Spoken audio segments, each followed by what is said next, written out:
Welcome. Great to have you here. This is a unique moment, a moment that unites all of us. We all face anxiety and loss. We all see broken systems. We all experience the impact of the climate crisis. This is a unique moment. This is a turning point if we choose to make it one. This is a moment to reflect, to learn, to share, and to co-create. And I invite you to contribute. I ask you to contribute. I ask you to partner to fix broken systems. I ask you to join the movement so everyone can step into their change-making power. I ask you to nominate the next generation of changemakers. And I ask you to share your wisdom, your knowledge, your expertise. And I ask you to donate to support changemakers. This is our moment to fix the world. This is our moment to contribute. Hello, everybody. Today is the day. We're still welcoming people, but welcome to this session. This is the Weaving for a Thriving Planet session. My name is Karen Muller. I am the program manager at Ashoka, the Netherlands, and one of the co-creators of this program. And I hope you are all comfortable and ready to give your input over the next hour, because this session is actually maybe a little bit different from all the other sessions that you might have attended. This is a session where we co-create a new program, preferably together with all of you. That is why we do this. We want to engage you from the very start, when we start thinking about what we can achieve with this program. So please give your input. We're still letting people in, but let's just get started. So hi everyone. Before we start, is it possible, I have to ask Andrea, our technical support, to do a little check-in, to have the grid of people viewable? Yes, like that. Because we just wanted to do a small check-in to just see who we have here in the audience. And it's a very playful way, I think, of finding out who you are. Because I want to ask everyone now to turn off their cameras, and then I'm going to ask you a question. So please turn it off, all of you. So we see nobody there. It's like there's an empty room. So please turn off your cameras. I see Nicola. I still see you, but that's okay. If you don't want to hide yourself, please stay with me. And my question is to turn on your camera if you are an Ashoka Fellow. Can you do that? If you are an Ashoka Fellow, can you turn on your camera? There we go. There's a few fellows in the room here. That's great. Welcome, especially because we invited you to join this session because we hope we can really engage you in this. We think this program is about you and with you. So thank you for joining. Can you turn your cameras off? Thank you. And now turn your cameras on if you think biodiversity is our lifeline. Who is agreeing with us? Yes, I see many of you, fortunately, because this session is all about that. So imagine if no one turned on his camera, then we could go back to the drawing board. But thank you. Yes. Okay, turn it off one more time, please. One last question that I want to ask. If you turn your cameras off and answer the question by turning it on again, if you believe that multi-stakeholder collaboration to stop biodiversity loss is really crucial. So turn it on if you agree with that vision, that multi-stakeholder collaboration is crucial to stop biodiversity loss. fortunately, I see a lot of faces. And I'm actually curious who didn't turn on the video, but we will find out later when we look back in the recordings. So thank you. Well, and there you have, maybe Andrea, you can continue with the slides, because there you have the 3 ingredients of the actual program. You have the Ashoka Fellows that we believe have very important innovations in the field of biodiversity, and that we need to work better together and learn more from each other and share the learnings that we can have to make bigger collective impact. I think that is the essence of what we are trying to do with this program. Ashoka Fellows worldwide are already making waves in the environmental field. And with the right support, we believe we can truly turn the tide. And to preserve biodiversity, we aim to accelerate and scale the systemic solutions of initially 20 to 30 fellows by leveraging their potential of their innovations and by weaving them together to increase the collective impact. And what makes them stand out is that they don't only focus on preserving biodiversity, but that they are experts in doing this through a grassroots community-based approach. That's what we're looking for, because we strongly believe that collective action with the communities on the ground is so essential to make progress. So again, today we would like to have your input for this ambitious 5-year plan. Perhaps you are a potential partner, a potential sponsor, whatever capacity you want to get engaged, please stay with us.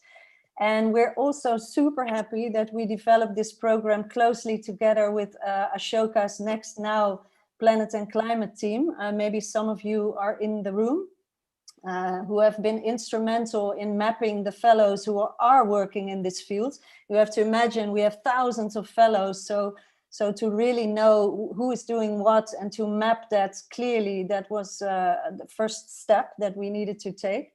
And also we work very closely with the European Fellowship Program team, which is also really nice. That shows how we as Ashoka integrate more and more as a European diamond. And we work together on this program. We execute the activities together, but also are currently jointly fundraising on an international level for this program. So, like I said, this program is co-created by Ashoka Fellows, and they drive the much needed innovations in the field. They have replicable and community-based solutions that we want to combine and make bigger collective impact with. And we have 4 fellows lined up for you. We're going to listen in a minute to my colleague Noah Lodijzen. She's also director of Ashoka, the Netherlands. And she will tell more about the structure of the program and the activities that we envision to reach our goal. After that, we will listen to fellow Ignace Schops. He is the president of Europark Federation, amongst others, and also a co-lead of this team. And he will talk about the need to collaborate and why it's so important that we launch this program now. We will then listen to fellow Geert van der Veer. He is also a Dutch fellow, founder of Herenboeren, and also a co-lead of this team. And he will explain more about our shared vision, why we need to create regenerative solutions in the agricultural sector, which is so closely linked to the problem of biodiversity loss, and why he is so committed to be part of this program. And then we will listen, I think very special that we have Gladys Kalema Sizusoka here with us. She's the founder of the Conservation Through Public Health organization in Uganda. She got famous with working and protecting the environment of gorillas. And she's actually there at the site. And her work is an excellent example of such a successful community-based approach. to fight biodiversity loss. And I want you to keep that in mind, that she's actually there on the ground when she is presenting to us, because we feel that that is also what we envision with the program, to amplify the voices of the local communities. In this case, the people who are safeguarding the living habitat of the few gorillas that are left in this world. After the 4 presentations, there's space to interact with you.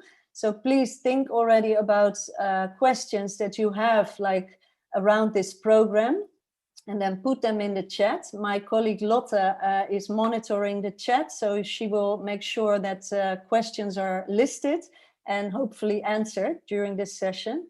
And then we will close off with some reflections, amongst others, of the Mava Foundation, who was very generous to be one of the first funders of this program. So without any further ado, this is now for Noah to explain us more. Thank you. Hello, everyone. Thank you, Karin. Really, really great pleasure to present the Weaving for a Thriving Planet program. I'll try to keep it very short. Actually, I think Karin gave a good introduction. I'll just talk a bit about the design principles. And the main question I have for you guys, because we are still in a design phase, this is the moment really to get input.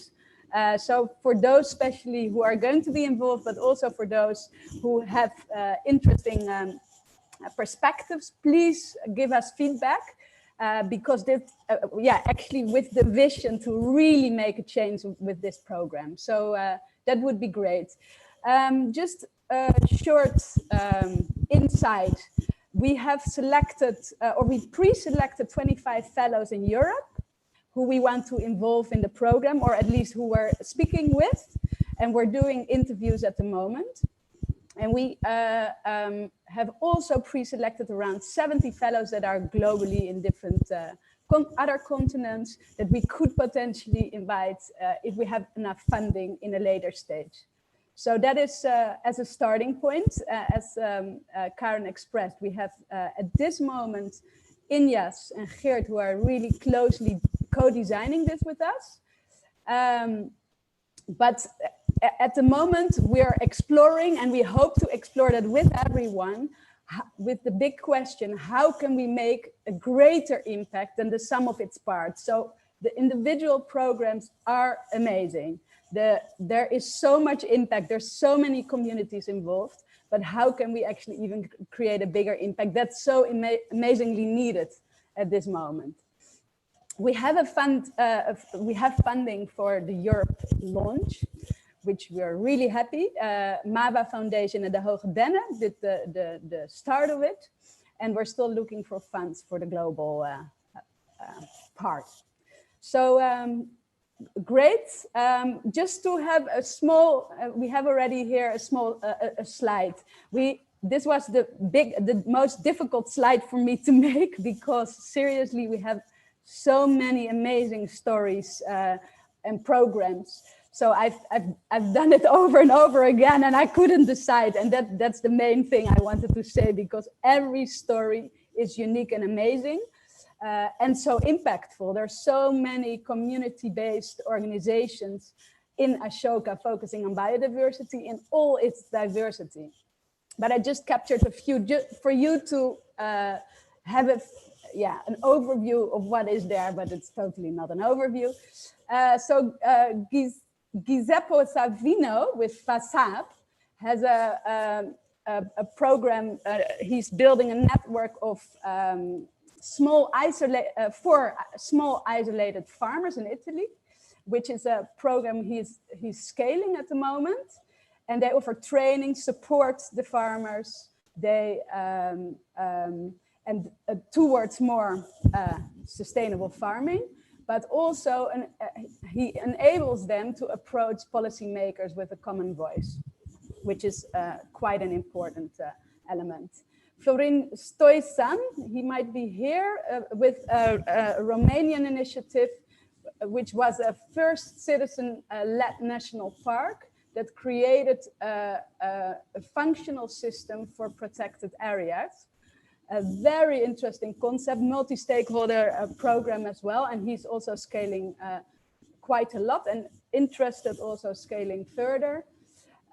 Sue Riddlestone with Bioregional, with the One Planet Living framework. She provides tools and advice and trainings and has a big community around 600,000 members, but also support eco-villages around the world. Harry Jones, so these are the European focused, that's why it was so difficult, I could only choose 3. From a more international perspective, Harry Jones with the natural justice, who created legal instruments called biocultural, which are giving indigenous community control over their natural resources and preserving biocultural diversity and changing landscapes. Very interesting concept as well, active in different countries. Alistair Harris with Blue Venture works with fishermen communities. And he is helping them to support on a global, being part of a global economy, and also improve at the same time natural resources.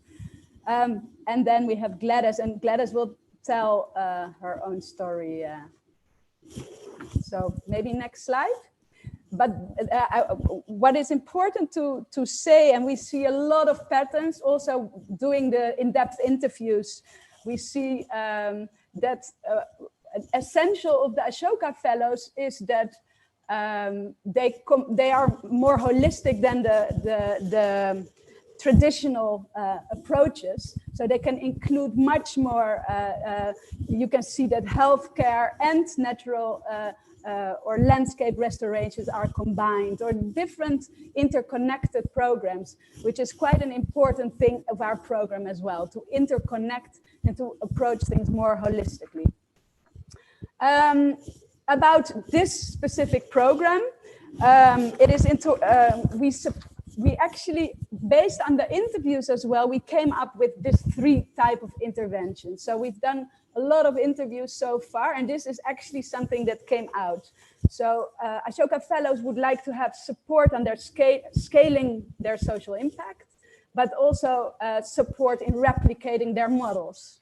So this is one element that will focus on this program. The second part is facilitate the peer learning, which is important because what most Ashoka Fellows expressed is that we can learn much better from each other than actually learning from scientists or models, existing models. But really on the ground learning is important to scale our impact.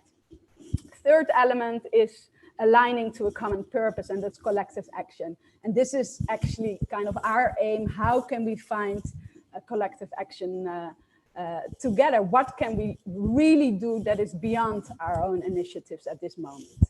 Next slide. Noah, sorry to interrupt, but your mic is disruptive because you move probably. So, okay. Yeah. Yes. And can you keep an eye on the time, please? Yes.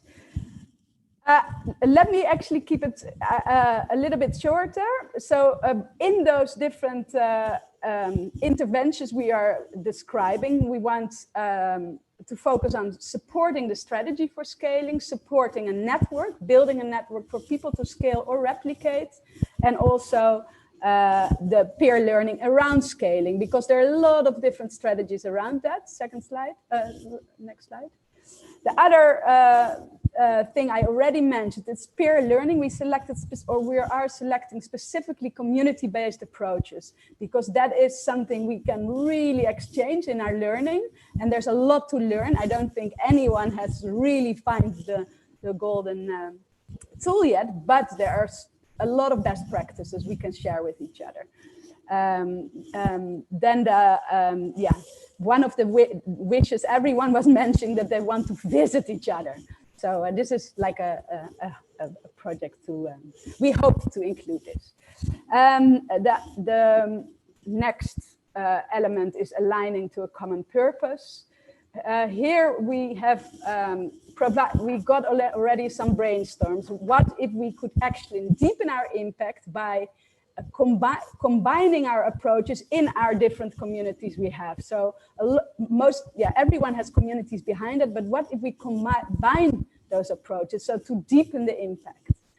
The second one is amplifying the voices of the community by connecting them. This is really important. You know, we can have a bigger voice, and then increasing the impact by widening it by a good story, collective story to spread our message.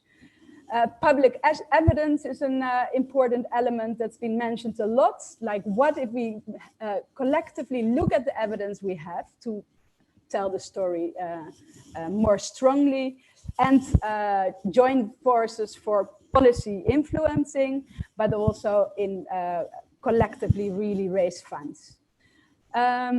We have set out a 5-year program. I won't bore you exactly with how we want to do this, but or maybe it's not even boring, but I think it's nicer to have the details of the fellows at the moment. And this is also, we have a clear structure, but it is an emergent process because we want to co-create it. Over to you, Karin. We quickly go to our next fellow, who is going to tell more about this program, and that it's Inyas, please. Yeah, hello everyone. Welcome to this session of Ashoka. Yeah, let's wave to each other. So beautiful, huh? So yeah, I'm happy to be here. So next slide, please, because I would like to show this slide, because that's where it all started, huh? For me, but for everyone, I think, with the passion, with love for wildlife. For maybe Gladys, it's gorillas. For me, it was frogs and lizards and snakes 30 years ago. Next slide, please. But if Noah was asking, why do we need to do it now? Why do we need to act now? It's because of the silent collapse of our natural ecosystems. We know that our planet is collapsing. Biodiversity, also climate change, is really hitting us. It's a systemic mistake, and we have to try to solve it. And that's why the first thing is that it is important that we start today, this evening, to co-create, to weave together. Yeah, next slide, please. And the other thing what I came across was, and that was a big, let's say, lesson for myself, is that value is in the eye of the beholder. And that's a big sentence for me. Next slide. And I try to show you a little bit about that, because if you look to the painting of the sunflowers of Van Gogh, of the Sagrada Familia in Spain, in Barcelona, why are they still there? Because people valued it. Because value is in the eye of the beholder. And how does it come that it is, when it concerns biodiversity, wildlife, it's less concerning for people? So we have to bring biodiversity, nature, our natural systems into the hearts of the people so that they can value it. That's so important. So people, communities, that's why also this program is based on communities. Next slide, please. So we have to have nature on our mind during the day, at night, to talk to each other, to create, to connect with our passion, so that we can scale our impact, to have peer-to-peer learning, and also to work for collective action. Next slide, please. So yeah, a little bit, I refer to the past president here of the United States, but maybe we have to use his communication here to make Earth great again. This is, I think, a great message for all of us. We start in Europe, but then we spread it all over the world, and we are going to make it great again. Yeah, next slide. And that's why in my region in Belgium, I work now also internationally because I'm president of Europark Federation, which is the largest network on protected areas in Europe with 40 million hectares. But in Belgium, we created a model which is called the reconnection model. That is reconnecting society with nature, to involve people, to have that value that is in the eye of the beholder, to connect them with nature, with reconnecting nature to nature. So we reconnect literally the nature again, people with nature, business with nature, and policy with practice, because at certain moments it's also needed that we have to bring in the public sector, the governments as well. Yeah, next slide, please. And it is a bottom-up approach, so that's a beautiful thing, that we go to the communities, we talk to them, we listen to their desires, and then we try to design a program out of that. Yeah, next slide, please. And that's what we did in Belgium, which is I'm living in Flanders, in a very densely populated area, former coal mining region, but with a beautiful heritage, natural heritage, with all these beautiful heathlands. So we created bottom up the first and only national park Belgium has, and the success is huge. Next slide, please. We do it, of course, collaboratively with a lot of stakeholders and partners. So again, it's about preserving wildlife for the intrinsic values, but you have to do it by people because they value it. They will give you power in the end.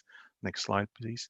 And that's what we see, of course. We have at the one hand side, you see it on the left, an inclusive protection of the intrinsic values with habitat restoration and halting the loss of biodiversity. But on the other hand, and that's the beautiful output of it, there's an inclusive society with the socio-economic benefits. And only for the national park in Belgium, it's 191 million a year, and 5,000 jobs are connected with that. So it's a huge positive effect of preserving wildlife. Next slide, please. So we need new toolkits to save the planet, and that's where we and you we need you for helping us. We need you for scaling our impact, to know what you are doing wherever you are, and of course then we learn from each other, and then we can create something beautiful. Next slide, please. And that's where I need and we need you all for a weaving for a thriving planet. And we do it, and we love to do it in the Ashoka family. So I welcome you in the near future to help us to design the most beautiful project in the world, and it's about safeguarding our planet. Thank you so much. Wow, thank you, Injas. That was really an inspiring presentation, beautiful images. Let's go quickly now to fellow Geert van der Veer. Yeah, thank you very much for this opportunity, and thank you for all for attending this meeting, because it's very important, as already many times said, that we are going to cooperate and we can find each other on this enormous topic. My slide is called Let's Regenerate Soil. And maybe we should also start looking at some wise people. I'd like to quote as many times as possible. This is Aldo Leopold telling us that we are abusing soil because we are consider it as a commodity belonging to us. And when we see it as a community to which we belong, we may begin to use it with love and respect. Something really, really wise, I think, he said. Next slide, please. And this one, I have the whole speech here. It is from Seattle, the Indian who, with his really wise words, when Americans came, white men came to buy the earth they were living on. How can you buy or sell the sky, the warmth of the land? That idea is strange to us. If we do not own the freshness of the air and the sparkle of the water, how can we buy them? White man treats his mother, the earth, and his brother, the sky, as things to be bought, plundered, soiled like sheep or bride breeds. This appetite will devour the earth and leave it behind on a desert. 1854, and I think today we can see that it's coming true. So please, next slide. So let's focus on what's happening in Europe, and I can especially see that from the Netherlands point of view. But I'd like to focus on land use and especially farming, because in my opinion, nature conservation and biodiversity conservation only exist because the soil next to it is not used properly. And I think farming is one of the components that have a big contribution to that. So let's have some facts and figures. The average age of farmers increases. In the Netherlands, it's 58 years, and they have no successor. An enormous number of farmers quit per day. In the Netherlands, the number is 7 per day, but that's not a big number. But for such a small country, it is. In my 20 years of experience, we started with almost 100,000 farmers, and right now it's 55,000. So in 2 decades, 50% of the farmers quit their job. And that's because they were forced to work extremely efficient. Depending on chemicals and fertilizer, they have to use big and heavy machinery to enable them to work on the big areas of field they own and they work on. And with all of that, the distribution of food is not fair and doesn't solve any hunger. Or that's the other way around, of course, the obesities. So farmers are also very depending for the income support from Europe. So if you see this, what is happening right now economically with the sector? But that's not it. Next slide, please. Because at the end, it ends in decrease for soil life and soil quality, a decrease of biodiversity, landscape, environmental problems, and also climate change. And did you know, and that's also a globally number, that every 5 seconds, so remember how many times 5 seconds are in this meeting, the equivalent of one soccer field is lost due to soil erosion. So there is really happening something. As the FAO from the United Nations calculated, there is only for 60 years of carbon left in the soil. To translate that into food, that's only 60 years of harvesting. And there are so less people who know this, because the average inhabitant of our countries walks into a supermarket and buys his food. And nobody knows that this is all happening. So it's very important to start working with communities. Next slide, please. In my opinion, the current system is bankrupt. And there is a big problem, because the governments are politically divided. They cannot solve it. You know, we have to do it ourselves. That's my point.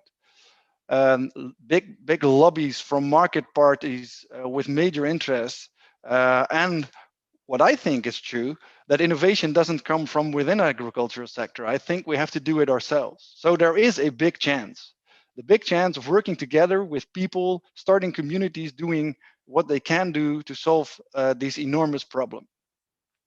And we do have good concepts, like Noah also showed in her talk, amongst us as in fellows. So let's unite, cooperate, yeah, and be the change. I think we can do that when we do it all together. Next slide, please. Well, let me tell you something about what we do, just to inspire you and to see what we can do with it when we work together. I really wanted to start a new farm concept. The regular farm, it's owned by a farmer, and he has employees who work on the farm, and then everything happened like I just shown you. So what I thought is we got to do it differently.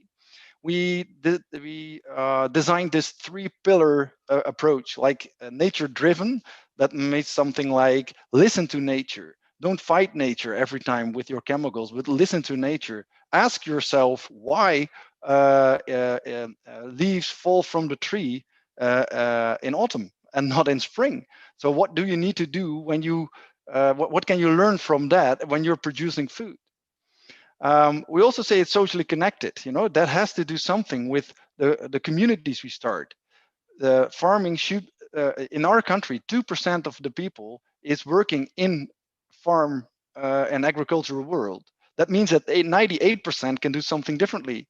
But there is a huge gap between who work in food production and who are eating it, you know? And I think we have to find new models that are economically supporting every value we can create. And in between these 3 pillars, there is a regeneration of environment, the multiple value creation, and community development. And what we are aiming for in the Netherlands is a 700,000 hectares approach. We want to conserve 700,000 hectares and make them safe and healthy for the next 7 generations. Next slide, please. We have a very easy concept. We invite households to start their own farm. And what they do is they pay a one-time deposit of 2,000 euros each. So in total, we bring together per farm 400,000 euros. With that amount of money, we do all the investment needed into farm. You can imagine a tractor, you can imagine trees for fruit, etc. And after we have prepared the farm, we start with the food production, and all the members 200 households represent 500 people, they pay a contribution. So therefore, we can share the cost and we can share the harvest. Actually, we have organized a collective ownership on the farm. And what, next slide, please. What we bring from that is that every member has enough fruit to eat, has 45 different vegetables. We eat pigs, meat from pigs, from eggs, from chickens and beef. And we have meat, eggs from the chickens, potatoes, onions, herbs. There is a lot to share when you start a farm like this. And in the last 4 years, we have been able to start 9 farms.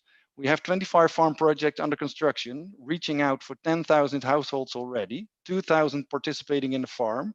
And if you imagine that every farm is 20 hectares, we have already stored 150 hectares in 4 years. So next slide, please. So this is what it looks like.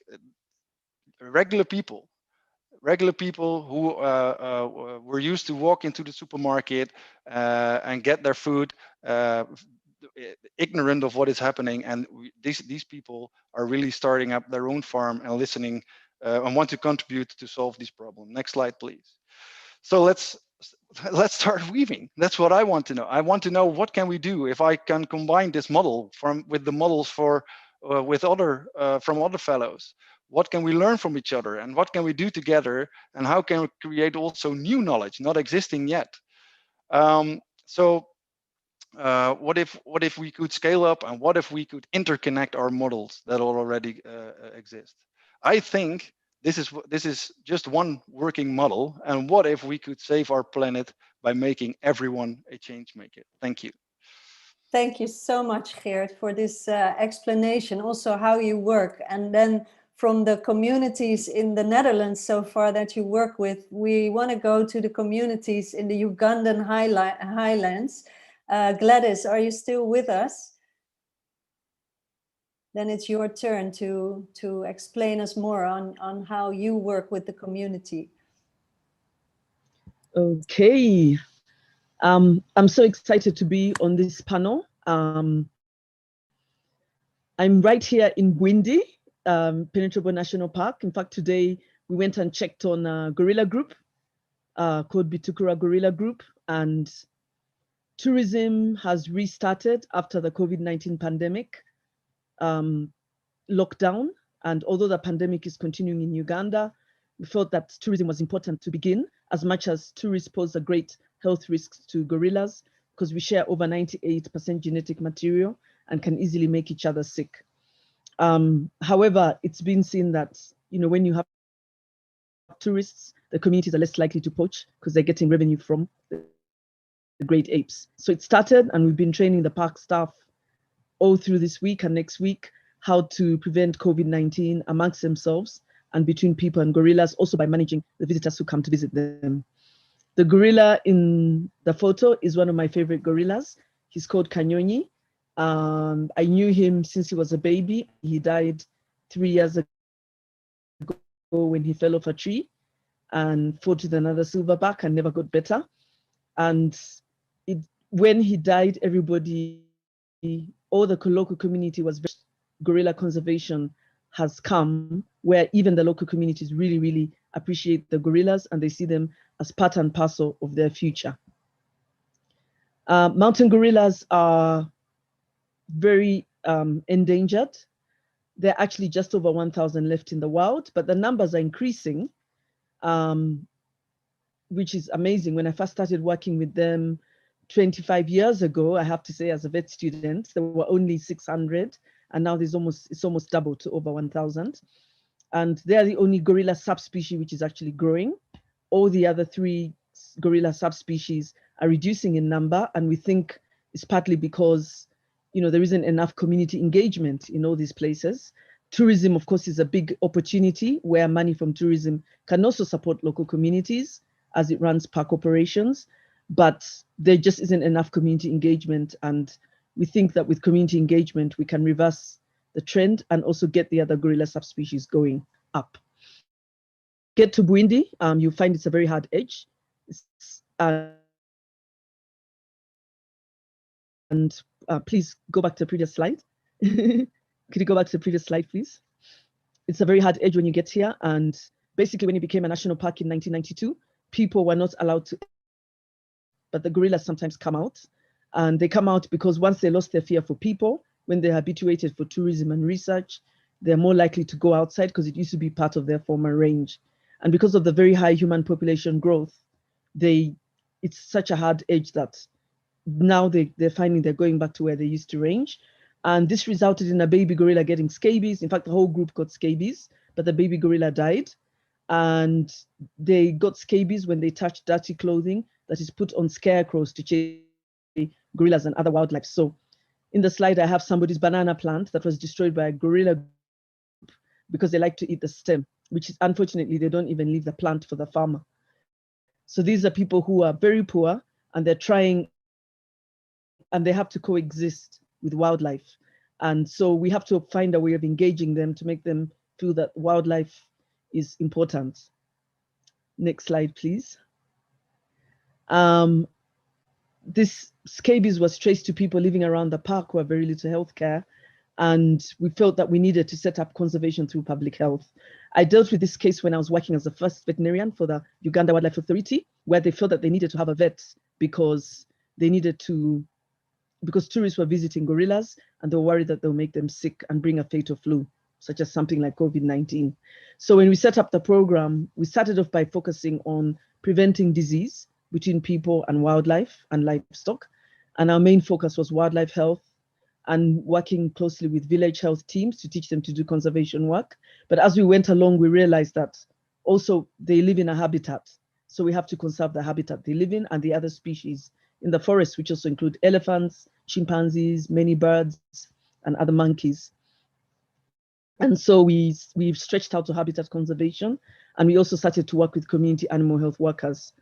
Then we found out that many people are unhealthy because they're poor, so we started a gorilla conservation coffee social enterprise a few years ago to support the farmers around the park who may not necessarily benefit from the tourism industry because not everyone can be a ranger or a porter or sell crafts or accommodation or food.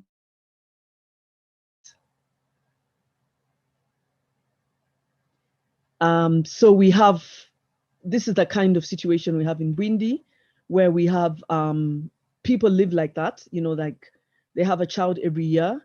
And so the children are malnourished, they don't get enough, they don't get treated well, they don't get good health care. Many of them were not going to school. People said, I would have 10 children. Half of them are for going to school, the other half are for chasing wildlife from the garden. So we started to promote hygiene and sanitation because that's the reason why there's so many diseases. And we focused on tuberculosis, scabies, HIV, because there's a big TB, HIV co-infection and diarrheal diseases. And most recently in 2020, COVID-19 has been the big focus in these communities. And we're promoting voluntary family planning. And some of our volunteers give injections. We're promoting nutrition and sustainable agriculture. Especially in this area, it's very steep and it's very easy to have soil erosion. So people have.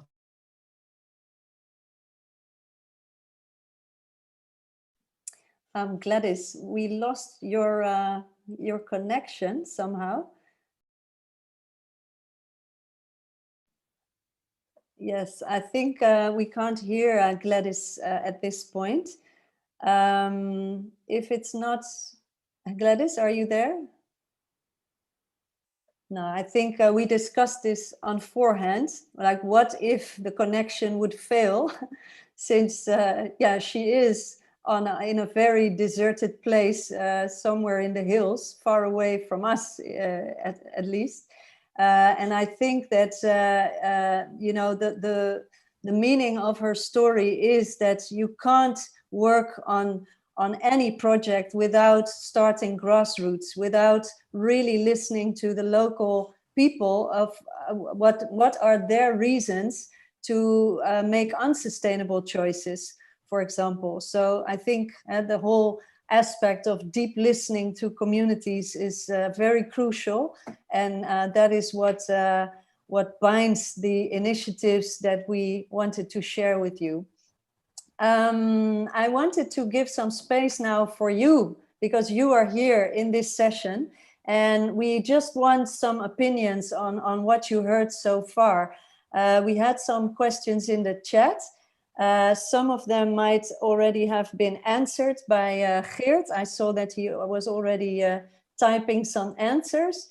Maybe what we also could do, because the group is a bit smaller than we first thought it was. Maybe also people are watching on Swapcard, but they can't, sorry guys, participate interactively, only the people who have the direct Zoom link. But we are here with this group. Maybe you can use that feature that you raise your hand or you do like this, and then we just give you the words, because I think that's much nicer, actually. So who has a question? Please raise your hand if you hear this ambitious program. Is there any questions so far from someone? Yeah, of course, Wietse. Please. Hi everyone. Ahead. Super exciting to hear about this, and of course badly needed for the planet. There's a real sense of urgency.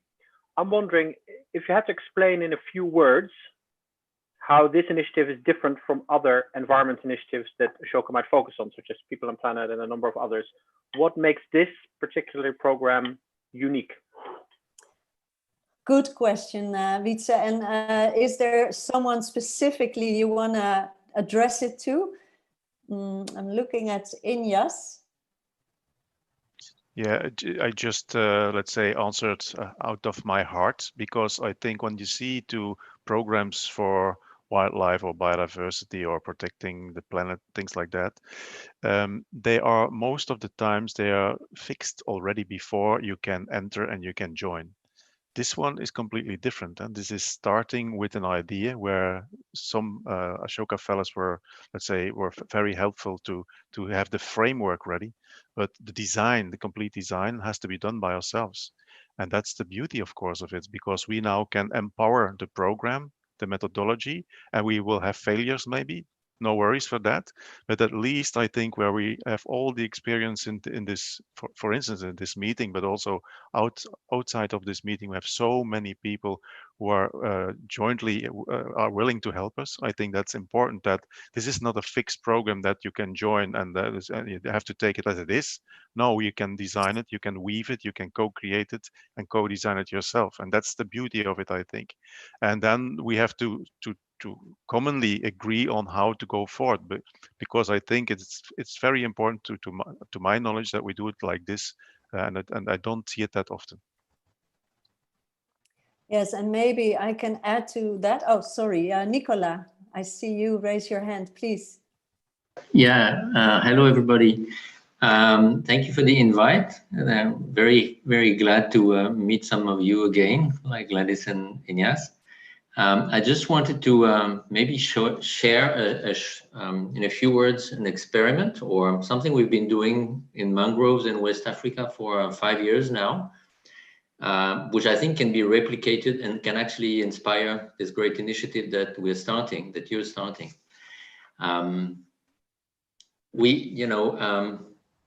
As Gladys rightly explained, and all of us are convinced that it can only work if it starts grassroots. So you need the people who know the local communities and know the drivers of biodiversity collapse, because it's always linked with human beings. So if you don't know the human beings, you don't know the drivers, the reasons why they erode or collapse the biodiversity, you cannot change the situation. So we've got to start grassroots. And at the same time, this often limits the access to means, financial, scientific, and so on, because it's only small groups working with small communities that really have the knowledge of what needs to be done to preserve and restore conservation. So what we've experimented is that actually the key is to break the barriers called competition, because the reality is that many of the small NGOs, many of the small groups compete for the same money for lack of access to bigger or to other sources. So turn competition into cooperation. And also each of us is very good at doing some things and is not so good at doing other things. You know, for some of us, it's going to be collective mapping mapping the territory, who's doing what, and doing that very well. Some others, it's going to be pure conservation. For others, it's going to be local development. For example, we work a lot with value chains, which can help a lot, but all of that needs to be combined. And what I would like to suggest, because that has worked very well with mangroves in West Africa, is that we find the right platform to exchange, to complement each other, to teach and learn from each other, and to also join forces to get access to more resource, be it scientific, it can be geographical systems, it can be artificial intelligence properly used, it can be access to funding and so on. But starting from a common will, no money to come to a meeting, just the will to share. And then when that starts to happen, then the collaborative work takes over, and then you can share things that work in one part of the world and can actually be adapted very well into another one.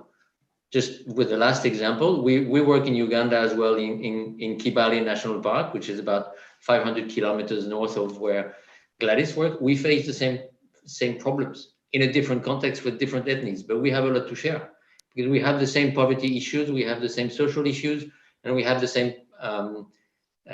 crop raiding issues with elephants coming out of the park and ruining the work of the people. So if all of us just do that, sharing what we do, and instead of competing, which is really what happens so far, then I think we will change the paradigm and increase all of our impact tenfold, just doing this. Thank you, Nicolas. That was beautifully said. And I think, that gives an answer to many of the questions in one time.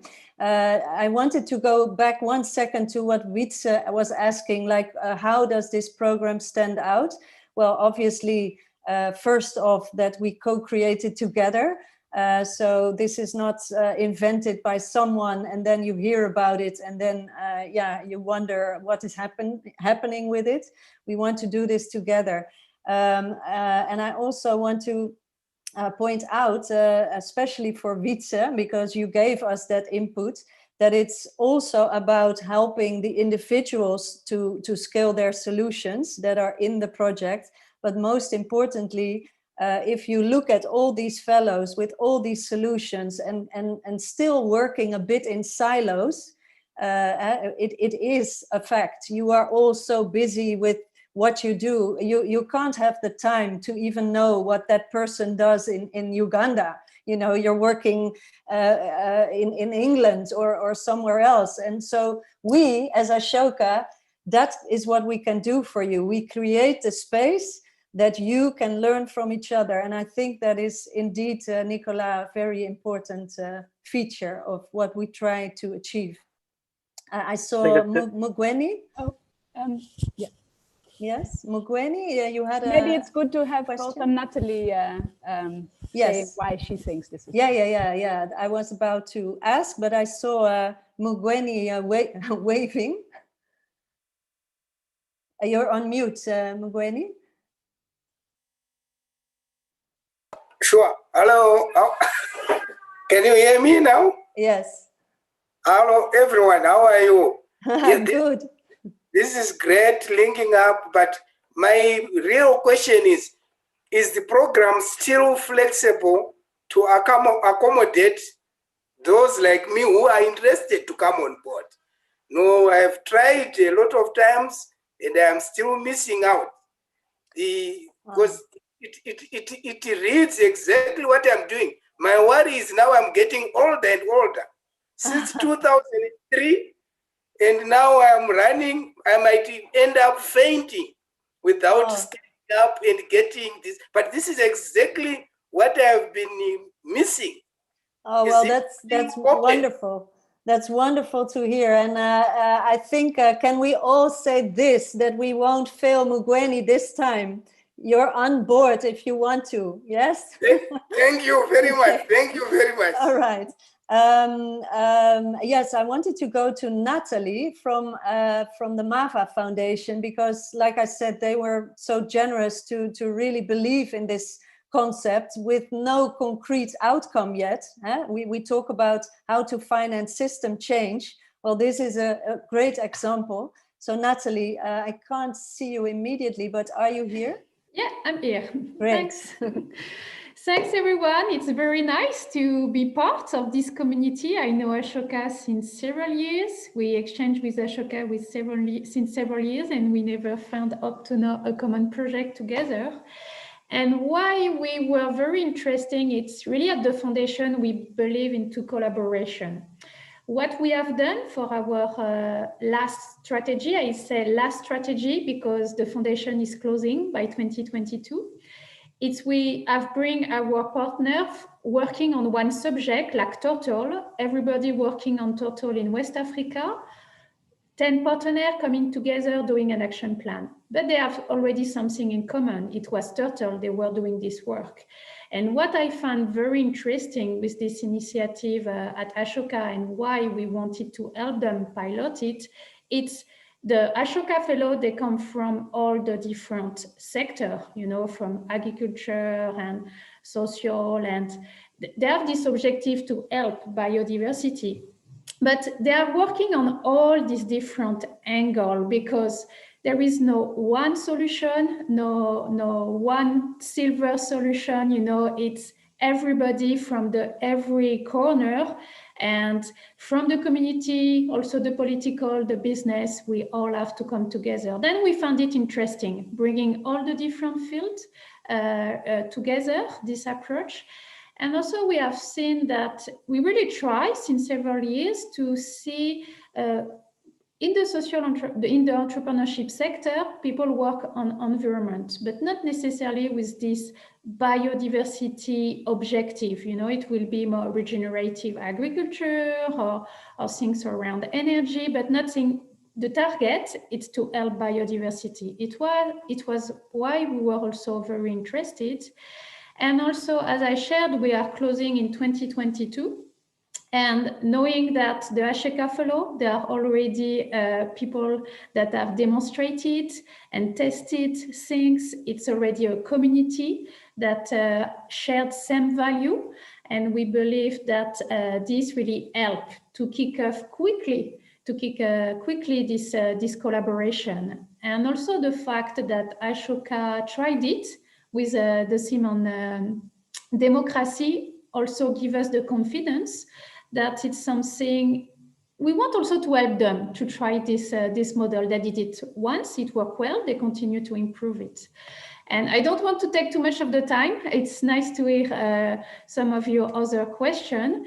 And I was asked to give you maybe one advice, and I really think about it a long time, and just want to share, it's nice to see that people can have common purpose, but really to think at the beginning, what is your common value that bring you together and will make you stick together. We really have to find this because it's, yeah, maybe I have no idea, but this is something great, and to always remind yourself about why you're there together, and it will help you to continue the journey. Thanks again. It's a pleasure to be here with you and to follow the journey with you. Thank you so much, Natalie. Thank you. I have to ask you all in this call, we are already reaching time, 6 o'clock, and it is an official closing session somewhere else. But since this is a Zoom call, we still have some questions for you. And if you would like to stay on, I would like to invite you to do so. We have like 4 questions that we want your answer to, and you can write it in the chat, because we will save the chat and analyze it, and we'll contact you later if necessary and if you wish that. So I would like to say to those of you who need to drop off on time, thank you for attending this session. If you want to stay in touch, please let us know in the chat. Just, you know, the easiest way is just to say, hi, please contact me. Then we will follow up immediately because like I said, we will save everything in the chat. So thank you for joining us. For the rest of you who'd like to stay on, we have a few questions. And the first one that I would love you to answer in the chat is, what do you think we can achieve together with this program? I saw already a question like, oh, it seems so broad, but what do you think that we can achieve best with this approach? Do you have some thoughts around that? And can you type them in the chat, please? I'll give you a second.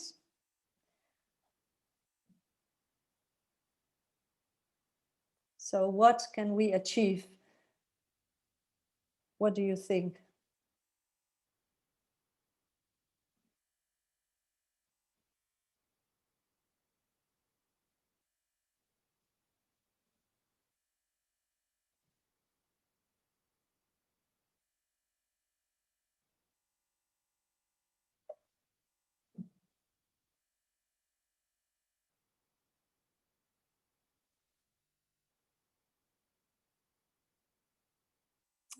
Okay, I'm going to go to a next question. Hearing all of this, what could be the risk for this program? What do you see as really something we need to mind and take care of? What is the risk for this program, and what advice do you have for us?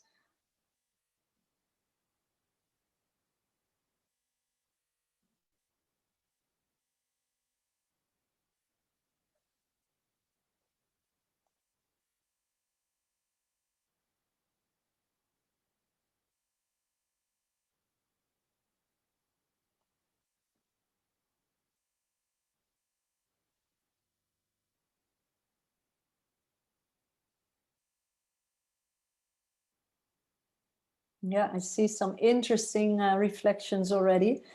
How can you support and give space to the projects that come out of this? It's very important to think about those things. Thank you. And then actually, we're coming to our last question. Do you know any, or maybe yourself, who should we involve? Are there social innovators or any funders that are relevant for this program that we might not have on the radar? Do you have contacts for us, names? Please drop them in the chat, because again, as a community, we are much wiser than only the few of us who started this initiative. So we are really open to learn who is active in this space, who would resonate with this approach. If you have any tips, and also, you know, later, maybe you don't think about it now, but if you come across ideas later, please let us know. Lotte, maybe once the chat is silent again, you can write Noah's email address in the chat for me. Because that is the easiest way to reach us. Noah is the program lead for this program, and it will reach her inbox immediately. Yes, and final question. Maybe some of you have already indicated, like, yes, I want to be involved. Mgweni, I know you for sure. But if there's people that want to really stay updated about this, just write yes in the chat, because your name will be clear for us and we will know how to find you. So maybe with an email behind it makes it even easier for us. But that is also something that we would like to hear. Noah, do you have any other questions for this audience? No, I think it's fine. I just want to mention that Peter is here also from Common Land, and we're exploring a partnership. This is nice to know for most of us, because we're having the same ambition. Very, very interesting to see how we can collectively do this. So. Yeah. Thank you, Peter, for making the time with your lovely and also lovely baby. Bert is also here. We're also exploring a partnership with his regenerative community. Sorry, my kids are getting wild now. Yeah, lots of other people, and lovely to see so many fellows in this call. And thanks for the time, and sorry that we've run out. Yes, that's why I think we must close off, unless there's somebody here that really wants to say something. But I definitely want to thank Injas, Geert, you, Noah, and obviously Gladys for the presentation. And that was really, really wonderful. Georg, I see you're still on the call. Georg is from European Fellowship, and we work very closely with them as well. But I think for now, we will leave it at this, but this is not the end. This is a launch. So we want to do these kind of calls more often and grow this community. So we will invite you for a next call and keep you in the loop of things where we stand in let's say 2 months' time. So you will be hearing from us. And yes, for now, I wish you a great rest of the day. Thank you so much. Thank you. Bye-bye, everyone. Bye. Thank you, everyone. Take care. Continue on the good job. Thank you, Natalie.